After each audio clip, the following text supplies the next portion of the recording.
خواتین و حضرات کی خدمت میں اسٹاک ہوم سویڈن سے عارف کسانہ کا اسلام پہنچے۔ آج کے ولاگ میں ہم بات کریں گے کہ سویڈن کی شہریت کے لیے سویڈن کی جو خفیہ ایجنسی ہے سیپو، اس کی جانب سے دی گئی رپورٹس کی وجہ سے مسترد ہونے والی درخواستوں میں دن بدن اضافہ ہوتا جا رہا ہے۔ اس حوالے سے سویڈش اخبارات میں رپورٹس بھی شائع ہوئی ہیں،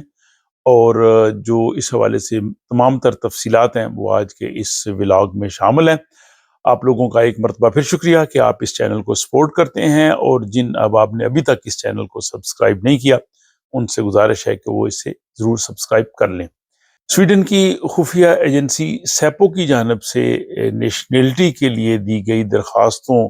کا جب تک گرین سگنل نہیں دیا جاتا، مائیگریشن بورڈ جو ہے وہ ان کو شہریت نہیں دیتا، اور اس حوالے سے پچھلے سال 756 یعنی 756 جو درخواستیں تھیں وہ مسترد کی گئی تھیں جن لوگوں نے سویڈن کی نیشنلٹی لینی تھی۔ پچھلے سال 756 یعنی 756 شہریت کی درخواستیں سیکیورٹی کی بنیاد پہ جو ہے وہ مسترد کی گئیں، جو کہ 2022 کے مقابلے میں کافی زیادہ ہے۔ 2022 میں 490 یعنی 490 اپلیکیشنز جو تھیں وہ مسترد کی گئی تھیں، اور اس سے پہلے جو سالانہ کی بنیاد پہ تقریباً 100 سے 180 درخواستیں مسترد ہوتی تھیں، لیکن رفتہ رفتہ جو ہے وہ مسترد ہونے والی درخواستوں کی تعداد میں اضافہ ہوتا جا رہا ہے، اور اس کی وجہ سیپو کی جانب سے، جو کہ سویڈن کی خفیہ ایجنسی ہے، اس کی جانب سے جو ہے وہ گرین سگنل نہ دیا جانا ہے۔ اور اس سال یعنی 2024 میں نومبر تک جو ہے وہ 443 اپلیکیشنز جو ہیں وہ ریجیکٹ کی گئی ہیں۔ تو ایک طرح سے تو جو درخواستیں مسترد ہو رہی ہیں ان کی تعداد میں اضافہ ہوتا جا رہا ہے، جس کی وجوہات جو ہے وہ سیپو کے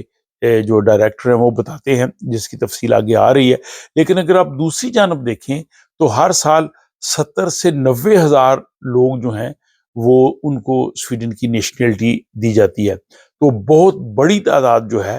ان کو ہر سال جو ہے وہ سویڈن کا شہری بنایا جاتا ہے۔ اور اگر اس لحاظ سے اگر پرسنٹیج دیکھیں جو کہ درخواستیں ریجیکٹ ہو رہی ہیں صرف سیکیورٹی کی بنیاد پہ،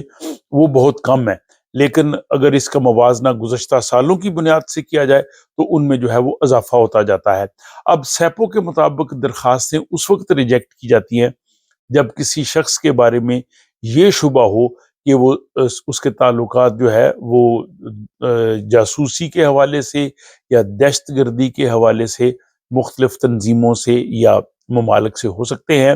اور انہوں نے کہا کہ یہ صرف واحد وجہ نہیں ہے، بلکہ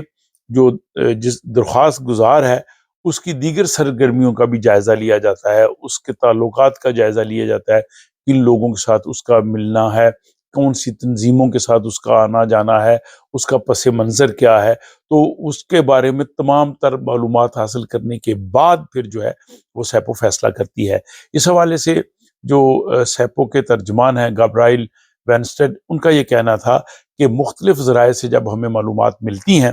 تو ان کی بنیاد پہ جو ہے وہ ہم فیصلہ کرتے ہیں۔ انہوں نے کہا جی کہ 2015 سے 2016 تک سویڈن میں بہت زیادہ لوگ آئے، اور اس کی وجہ سے پھر ہمیں ان کے انفرادی معاملات کو دیکھنے کے لیے ہمیں کافی زیادہ وقت ملا۔ اب اگر اس حوالے سے دیکھا جائے تو صرف اکتوبر کے مہینے میں 6400 لوگوں کو سویڈن کی نیشنلٹی دی گئی ہے، تو نیشنلٹی دینے والوں کی تعداد میں بھی اضافہ ہوتا جا رہا ہے۔ اور یہ جو اکتوبر کے مہینے میں 6400 لوگوں کو سویڈن کی نیشنلٹی ملی ہے، ان میں سب سے زیادہ لوگ افغانستان، شام اور ایریٹیریا سے ہیں، یعنی مسلمانوں کی تعداد جو ہے وہ اس میں سب سے زیادہ ہے۔ اب سویڈن کی نیشنلٹی کے لیے جو بڑی شرائط ہیں وہ یہ ہے کہ جو بالغ شخص اپلیکیشن دے رہا ہے اس کی عمر ظاہر 18 سال سے زیادہ ہو، اور اس کے پاس یہاں کا پرماننٹ ریزیڈنس ہو، اور عمومی صورتوں میں وہ 5 سال سویڈن میں رہا ہو، اور اس کے علاوہ ہے کہ اس کا اچھا طرز زندگی ہو، اور خصوصی طور پہ اس نے اگر یہاں پہ بل وغیرہ دینے ہیں، اپنے ادائیگی کرنی ہے، تو اس پہ ریڈ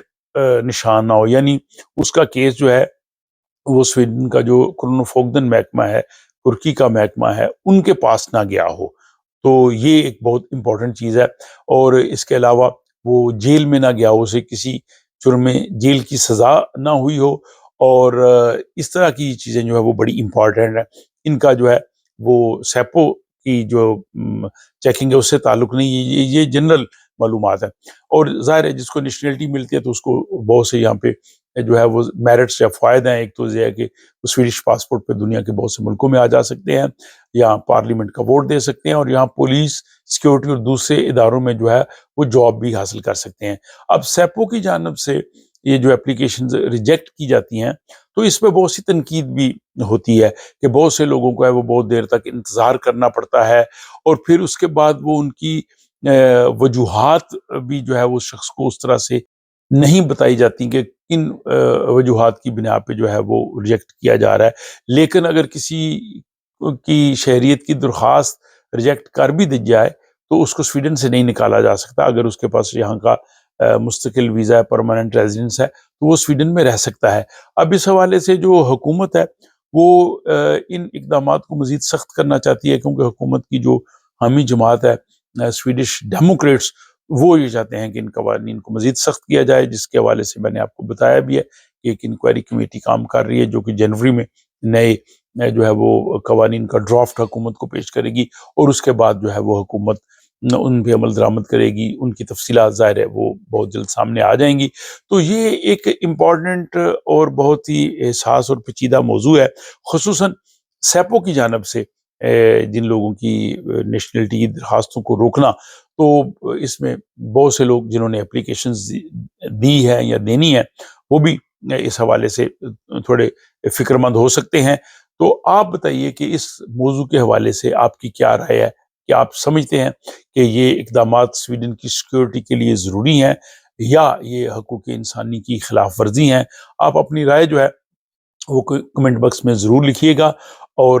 اس ویڈیو کو اگر پسند آئے تو آپ لائک کر سکتے ہیں، دوست اب آپ سے شیئر کر سکتے ہیں، اور اگر آپ نے ابھی تک اس چینل کو سبسکرائب نہیں کیا تو پلیز ضرور کیجئے، اور اس کے ساتھ ہی مجھے اگلی ویڈیو تک کے لیے اجازت دیجیے۔